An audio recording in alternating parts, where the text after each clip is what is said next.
This is an analysis from Alpha Business Media. Today, we're digging into a hidden crisis, one that's threatening to completely derail Nepal's e-commerce boom. You see, underneath all those exciting headlines about soaring growth, there's a really deep structural flaw, one that's turning what looks like success into a very dangerous illusion. So, in an industry that is absolutely obsessed with growth, the number one metric everyone celebrates, gross merchandise value, or GMV, is frankly dangerously misleading. Why? Well, it measures the total value of all the orders that are placed, but it tells you absolutely nothing about the money that actually makes it into the bank. And that, right there, is the heart of the problem. And it's all because of the main way people pay, cash on delivery. This method has created a system where a staggering 40% of orders can just fail. Now, let's be clear, that's not just a small loss. It's a catastrophic leak in the system, one that turns all that celebrated growth into nothing more than phantom revenue. All right, so let's start by pulling back the curtain on what I call the great GMV illusion. We're going to talk about the massive disconnect between the sales numbers everyone is reporting and the actual profit, or lack thereof, that's being made.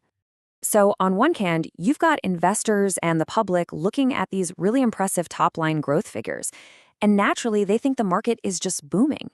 But the reality on the ground, it's a completely different story. The heavy reliance on cash on delivery is just systematically destroying value with every single failed order. It's creating a business model that honestly is fundamentally broken from the inside out. So, to really grasp just how much damage this does, we need to look at the anatomy of a single failed order. Let's break down what actually happens, moment by moment, when a customer just says no at the doorstep. And what you see here is a complete flip of the financial model. Think about it. A prepaid order is simple and secure. You get the money first, then you ship the product. But a cash-on order, it turns that completely on its head. It forces the business to spend its own capital, shipping a product based on nothing more than a non-binding promise to pay later. So what happens when that promise gets broken? Well, it sets off a whole cascade of hidden costs. First, you're on the hook for logistics fees, not just to ship it out, but to bring it all the way back. Then you're paying your staff to inspect it, log it, and put it back in stock. All while that's happening, your capital is just locked up in a product that you can't even sell. And the real kicker, all the money you spent on marketing to get that customer in the first place, your customer acquisition cost is just gone, completely wasted. And this is the number that should keep executives up at night. When you add it all up, the cumulative cost is so severe that just one failed COD order can completely erase the net profit from as many as 5 successful ones. Let that sink in. This isn't just a growth challenge. It's a business model that's basically on a treadmill, running straight towards insolvency. Okay, but here's the thing. This massive financial crisis isn't really a logistics problem. When you get right down to it, it's a behavioral problem. And ironically, it's a problem the industry has actually created for itself. You know, in behavioral economics, there's this concept called a commitment device. A payment is a perfect example. It's that moment where you lock in your choice. But cash on delivery? It gets rid of that completely. It removes any skin in the game for the customer.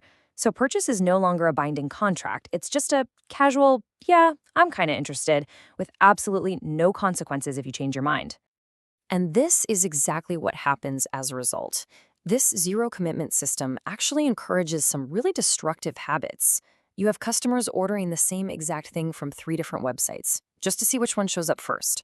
Or they'll order a dress in 3 sizes and 2 colors, basically turning a company's expensive delivery network into their own personal fitting room. And guess who picks up the tab for all of this? The seller. Every single time.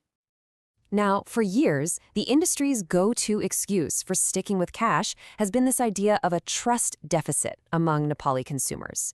But let's be real, with how widely people are using digital wallets like eSoa and the PhonePe network for literally everything else, that argument just doesn't hold water anymore. The truth is, consumers are ready to prepay. The industry just hasn't given them a good enough reason to do it. The good news is, Nepal doesn't have to figure this out from scratch. We don't have to navigate this crisis blind. Because right next door, the e-commerce market in India provides a clear, proven roadmap for how to solve this exact same problem. If you rewind about a decade, India's big e-commerce platforms were in the exact same boat. They were literally drowning in losses from failed COD orders. They recognized it for what it was, an existential threat. So they didn't just tweak a few things. No, they launched a deliberate, all-out assault designed to fundamentally change how their customers behaved. And their strategy was brilliant. It was a classic push and pull. On the one hand, they pushed people away from cod by adding things like handling fees. But at the same time, they pulled them toward paying upfront by offering real compelling benefits. Things like exclusive discounts, much faster delivery, and early access to big sales. And this is the really crucial takeaway for Nepal. The technology is not the problem here. The PhonePe network is incredibly robust. It's the perfect equivalent to India's UPI system, which was the backbone of their pivot. So the failure isn't a lack of infrastructure, it's a failure of strategy. So, all of this brings us to a critical fork in the road. Right now, the Nepali e-commerce industry is facing a very clear, very stark strategic choice.